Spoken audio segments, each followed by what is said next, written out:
ഇപ്പോൾ വെടിനിർത്തൽ നിലവിൽ വന്നപ്പോൾ ഇസ്രയേൽ വ്യോമാതിർത്തി തുറന്നിട്ടുണ്ട്. പക്ഷേ ഇതിനിടയിൽ ഇപ്പോൾ ഖത്തറിലുണ്ടായ ആക്രമണത്തിൻ്റെയൊക്കെ പശ്ചാത്തലത്തിൽ ഒരുപാട് വിമാന സർവീസുകൾ റദ്ദാക്കുകയും ചെയ്തിട്ടുണ്ട്. മലയാളികളടക്കമുള്ള പ്രവാസികൾ വല്ലാണ്ട് ദുരിതത്തിലായിട്ടുണ്ട്. യുദ്ധത്തിൻ്റെ അനന്തരഫലം ഇങ്ങനെയൊക്കെ തന്നെ ആയിരിക്കും അല്ലേ? സ്വന്തം നാട്ടിൽ നിന്ന് ജോലി ചെയ്ത് പണമുണ്ടാക്കി ജീവിക്കണം എന്ന് ആഗ്രഹമില്ലാത്തതുകൊണ്ടല്ല പലരും പ്രവാസികളായിട്ട് ജീവിക്കുന്നത്. അവരുടെ ജീവിത സാഹചര്യങ്ങളാണ്. നമുക്കറിയാം, നമ്മുടെയൊക്കെ കുടുംബത്തിൽ നിന്ന് പലരും പ്രവാസികളായിട്ടുണ്ട്.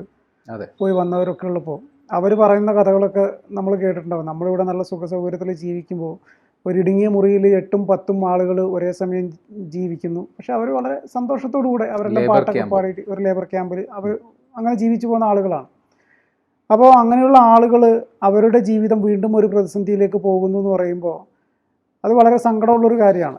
യുദ്ധം പൊതുവെ ലോകത്ത് ഒരിക്കലും സമാധാനം നൽകിയിട്ടില്ല. ഏറ്റവും അവസാനം എപ്പോഴും നഷ്ടം മാത്രമേ യുദ്ധം സമ്മാനിച്ചിട്ടില്ല. ആരെന്ത് നേടിയെന്ന് പറഞ്ഞു കഴിഞ്ഞാലും ഒരുപാട് നഷ്ടങ്ങൾ അതിൻ്റെ പിന്നിലുണ്ടാകും.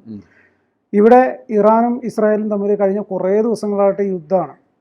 ഇങ്ങോട്ടടിക്കുന്നു അങ്ങോട്ടടിക്കുന്നു. അപ്പോൾ എരുതിയിൽ എണ്ണ ഒഴിക്കുന്നത് പോലെ രണ്ട് ഭാഗത്തും ആളുകൾ സപ്പോർട്ട് ചെയ്യുന്നു, എല്ലാ ആയുധങ്ങളും കൊടുക്കുന്നു. അങ്ങനെ വരുന്നതിനിടയിൽ അമേരിക്ക ഒരു ദിവസം ശക്തമായ ആക്രമണം നടത്തിയതിൻ്റെ ബാക്കി പത്രമായിട്ടാണ് ഈ ഖത്തറിലേക്ക് ഉള്ള വ്യോമാക്രമണം ഇറാൻ നടത്തിയത്. ശരിക്കും പറഞ്ഞാൽ ഖത്തറിനെ എല്ലാവരും ലക്ഷ്യം വെക്കുന്നത് അവിടെ മരുഭൂമിയിലുള്ള അമേരിക്കയുടെ സൈനിക താവളത്തിനാണ് ലക്ഷ്യം വെച്ചത്. അങ്ങോട്ട് തന്നെയാണ് അടിച്ചത്. പക്ഷേ നമ്മുടെ ആകാശത്തു കൂടെ മിസൈലുകൾ പോകുമ്പോൾ നമുക്ക് ആദ്യം ഒരു അമ്പരപ്പുണ്ടാവും, ഇതെന്താ സംഭവം എന്നുള്ളത്. ലൈറ്റ് ഇങ്ങനെ ഒരു മിന്നാമിനുങ്ങ് പോലെ പോകുന്നത് കാണുമ്പോൾ അതിൻ്റെ വീഡിയോ പകർത്തുക, അതെന്താന്ന് കാണുക. അതേസമയം വേറൊരു സാധനം വന്ന് അതിൽ ഇടിക്കുക, ഒന്നും ഇല്ലാണ്ടായി പോവുക. അങ്ങനെ വരുന്ന സമയത്ത് പിന്നീട് ആദ്യം കാണുമ്പോൾ നമുക്കൊരു അത്ഭുതവും സന്തോഷമൊക്കെ തോന്നുമെങ്കിലും പിന്നീട് അത് മിസൈലാണെന്നും രണ്ട് രാജ്യങ്ങൾ തമ്മിലുള്ള യുദ്ധമാണെന്നും മനസ്സിലാക്കുമ്പോൾ അതിൻ്റെ ഒരു ഭീകരത നമ്മൾ ഉൾക്കൊള്ളുന്ന ഒരു സന്ദർഭമുണ്ട്. അത് മാത്രമല്ല, ഇപ്പോൾ ഈ ഒരു വരുന്ന ശത്രു മിസൈലിനെ നമ്മൾ ഇന്റർസെപ്റ്റ് ചെയ്യാന്നാണ് പറയുക. മറ്റൊരു മിസൈൽ ഉപയോഗിച്ച് തകർക്കുക.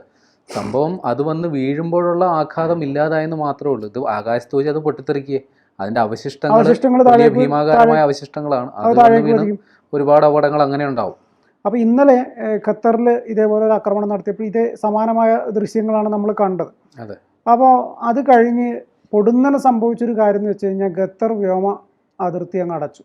അതായത് പാത അടച്ചു. ഒരു വിമാനങ്ങൾക്കും അകത്തേക്കും വേണ്ട പുറത്തേക്കും വേണ്ട എന്നുള്ള രീതിയിൽ അതങ്ങ് അടച്ചു.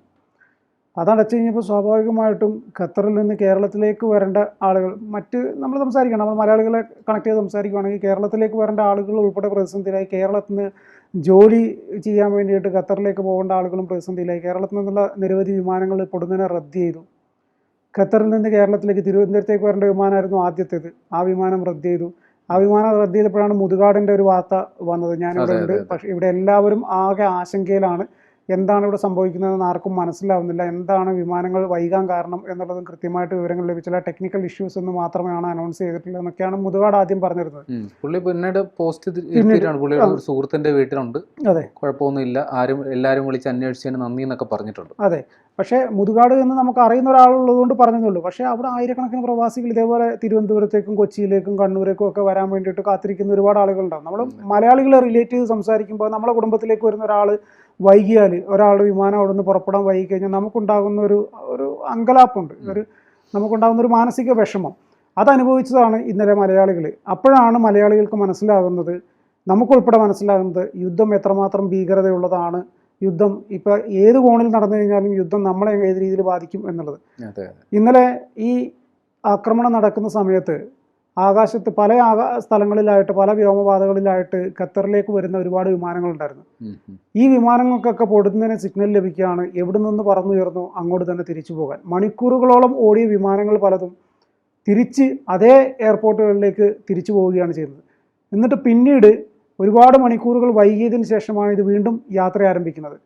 കുറച്ച് സമയം കഴിഞ്ഞപ്പം ആകാശപാത തുറന്നു. ഏകദേശം ഇത് അവസാനിച്ചു എന്ന് മനസ്സിലാവുകയും ഖത്തർ അവരുടെ നിലപാട് സ്വീകരിച്ച് ഇറാനെ അറിയിക്കുകയും ഒക്കെ ചെയ്തതിൻ്റെ തൊട്ട് പിന്നാലെ ആകാശപാത തുറന്നു, വീണ്ടും ഇത് പഴയ പോലെ ആവുകയും ചെയ്തു. പക്ഷേ ആ ഒരു മിനിറ്റ് നേരത്തേക്കാണെങ്കിൽ ഒരു മിനിറ്റ് നേരത്തേക്ക് യുദ്ധം നൽകിയ ഭീകരതയിൽ മലയാളിയും പെട്ടു എന്നുള്ളതാണ് വസ്തുത. കേരളത്തിലേക്ക് സ്വന്തം വീടുകളിലേക്ക് വീഡിയോയും വന്നിരുന്നല്ലോ, ഒരു മലയാളിയാണ് റോക്കറ്റ് വരുന്നു എന്നൊക്കെ പറഞ്ഞാൽ നമുക്ക് ആ ശബ്ദത്തിൽ കേൾക്കാം. അതെ അതെ.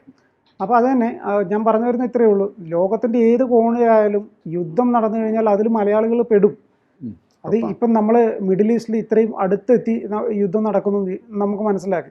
അപ്പോൾ ഈ ഖത്തർ എയർപാത അടച്ച ഘട്ടത്തിൽ കേരളത്തിൽ നിന്ന് കൊച്ചിയിൽ നിന്ന് 2 വിമാനങ്ങളാണ് ഖത്തറിലേക്ക് പോകാനുണ്ടായിരുന്നത്. ആ 2 വിമാനങ്ങളും റദ്ദ് ചെയ്തു എന്നുള്ള വാർത്തയാണ് ഇന്നലെ രാത്രിയോട് വന്നത്. പക്ഷേ ആ വിമാനത്തിൽ അവിടെ ചെന്ന് വിസ പുതുക്കി ജോലിക്ക് കയറേണ്ട അല്ലെങ്കിൽ വിസ തീരാൻ പോകുന്ന അങ്ങനെ നിൽക്കുന്ന ഒരുപാട് ആളുകളുണ്ടായിരുന്നു. അവരുടെ ജീവിതം ഒരു പ്രതിസന്ധിയിലാക്കി എന്നതുകൂടിയാണ് ഒരു വസ്തുത.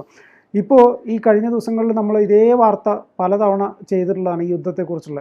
ഈ യുദ്ധത്തിൽ ഈ മിഡിൽ ഈസ്റ്റിനെ എങ്ങനെ ബാധിക്കും എന്നതിനെക്കുറിച്ചും നമ്മൾ ചർച്ച ചെയ്തിട്ടുണ്ട്. അതുണ്ടാക്കുന്ന പ്രതിസന്ധി, എണ്ണയുമായി ബന്ധപ്പെട്ട പ്രതിസന്ധി, ഇതെല്ലാം. എണ്ണയുടെ കാര്യം പറഞ്ഞപ്പോഴാണ്, ആ വെടിനിർത്തൽ കരാർ വന്നതിന് ശേഷം എണ്ണ വിലയിൽ ചെറിയ ഇടിവുണ്ടായിട്ടുണ്ട്. അതായത് ഒരു ആശങ്ക പരിഹരിച്ചതിൻ്റെ പ്രതിഫലനമാണ്. ഇന്നലെ 80 ആയിരുന്നു ബാരലിന്, $80. ചെറിയ കുറവുണ്ടായിട്ടുണ്ട് ഇപ്പോൾ. പക്ഷെ കുറവുണ്ടായാലും നമ്മുടെ അടുത്ത് കുറയാനുള്ള സാധ്യത വളരെ കുറവാണ്. അതെ അതെ അതെ. അപ്പോൾ ഞാൻ പറഞ്ഞു വരുന്നതാണ്, ശരിക്കും പറഞ്ഞാൽ കേരളത്തിൻ്റെ സമ്പദ് വ്യവസ്ഥയുടെ അടിസ്ഥാനം എന്ന് പറയുന്നത് പ്രവാസികൾ കേരളത്തിൽ അയക്കുന്ന സാമ്പത്തിക ഭദ്രതയെ അടിസ്ഥാനപ്പെടുത്തി തന്നെയാണ്.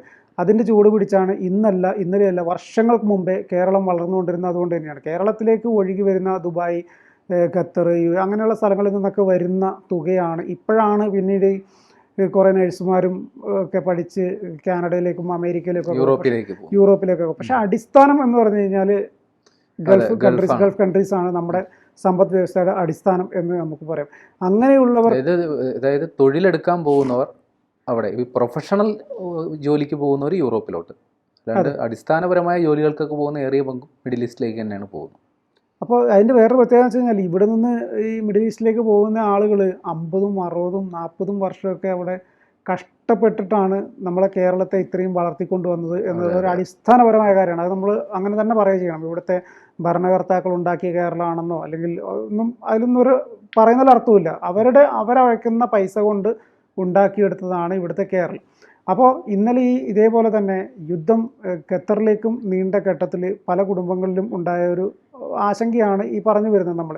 അപ്പോൾ അവിടെ നിന്ന് കേരളത്തിലേക്ക് ഇനി ഈ പ്രവാസികളുടെ ഒഴുക്കുണ്ടാകുമോ, അവർക്ക് അവിടെ ജോലി ചെയ്യാനുള്ള എന്തെങ്കിലും ബുദ്ധിമുട്ടുണ്ടാകുമോ, അവരുടെ ജീവൻ എന്തെങ്കിലും ഭീഷണി ഉണ്ടാകുമോ എന്നതിനെക്കുറിച്ചാണ് ഇപ്പം നിലവിലുള്ള ചർച്ചകളെല്ലാം നടക്കുന്നത്. ഇപ്പം അങ്ങനെ എന്തെങ്കിലും സാധ്യതകൾ ഇറാൻ്റെ ഭാഗത്തു നിന്ന് ഈ ആക്രമണം വന്നതിൻ്റെ പശ്ചാത്തലത്തിൽ പ്രവാസികളായ മലയാളികൾക്കോ അല്ലെങ്കിൽ ഇന്ത്യക്കാർക്കോ എന്തെങ്കിലും ബുദ്ധിമുട്ടുണ്ടാകാനുള്ള സാധ്യതയുണ്ടോ? ഉറപ്പായിട്ടും ഉണ്ടാവുമല്ലോ. കാര്യം ഈ ഒരു അടിസ്ഥാനപരമായി മനുഷ്യൻ്റെ ആശങ്കയാണ് എല്ലാത്തിൻ്റെയും പ്രശ്നം. ഒരു ആക്രമണ സാധ്യത ഇനി ഉണ്ടാവുകയാണെങ്കിൽ ഇറാൻ ഇപ്പോൾ തൽക്കാലം വെടിനിർത്തലുമായിട്ട് സഹകരിക്കുന്നു എന്ന് തന്നെയാണ് പറയുന്നത്.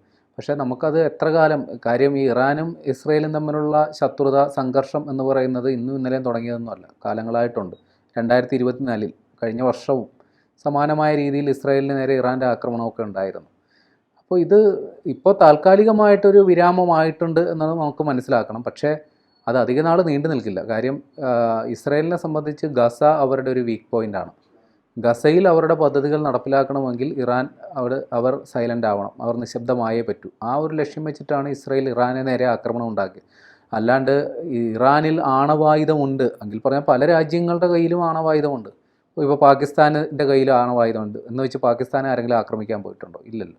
അപ്പോൾ ആണവായുധം ഉണ്ടെങ്കിൽ തന്നെയും അത് എല്ലാവരും ബുദ്ധിപരമായിട്ടേ അത് കൈകാര്യം ചെയ്യുള്ളൂ. പെട്ടെന്ന് ഒരു രാജ്യത്തിൻ്റെ കയ്യിൽ ആണവായുധം ഉണ്ട് എന്ന് കരുതി അവർ എതിർ രാജ്യത്തിന് നേരെ എടുത്തു വെച്ചത് പൊട്ടിക്കാനൊന്നും പോകണമെന്നില്ല. അപ്പോൾ അടിസ്ഥാനപരമായി ഇസ്രായേലിൻ്റെ അജണ്ട ഗസയിൽ അവരുടെ കാര്യങ്ങൾ നടപ്പിലാകണമെങ്കിൽ ഇറാൻ എപ്പോഴും സൈലൻ്റ് ആയിരിക്കണം. അമേരിക്കയെ സംബന്ധിച്ച് ഇതേപോലെ ആണവ പ്രശ്നം പറഞ്ഞാണ് അമേരിക്ക ഇതിൽ ഇടപെട്ടതെങ്കിലും അടിസ്ഥാനപരമായി അവർക്ക് ഉദ്ദേശം ഇറാനിലുള്ള എണ്ണ സമ്പത്ത് അവർക്ക് വേണം. അപ്പോൾ ഈ 2 കാര്യങ്ങളിലും എത്രമാത്രം നീക്കുപോക്ക് ഉണ്ടാകുന്നതനുസരിച്ചിരിക്കും അവിടുത്തെ സമാധാന അന്തരീക്ഷം. അതിലൊരു മാറ്റം ഉണ്ടാകുമ്പോൾ വീണ്ടും 2 രാജ്യങ്ങൾ തമ്മിൽ ഇനിയും സംഘർഷം ഉണ്ടാകാൻ സാധ്യതയുണ്ട്. പക്ഷേ കുറച്ചു കാലത്തേക്ക് അവിടുത്തെ ആ പ്രശ്നം പരിഹരിക്കപ്പെട്ടു എന്ന് തന്നെ മനസ്സിലാക്കണം. ജനജീവിതം സാധാരണഗതിയിലേക്ക് തന്നെ മടങ്ങും. ഇപ്പോൾ ഈ ഖത്തർ അടക്കമുള്ള മിഡിൽ ഈസ്റ്റ് രാജ്യങ്ങളിൽ അവിടെ മലയാളികളടക്കമുള്ളവരുടെ ആശങ്ക അത് ഏതാണ്ട് കഴിഞ്ഞിട്ടുണ്ടാകണം.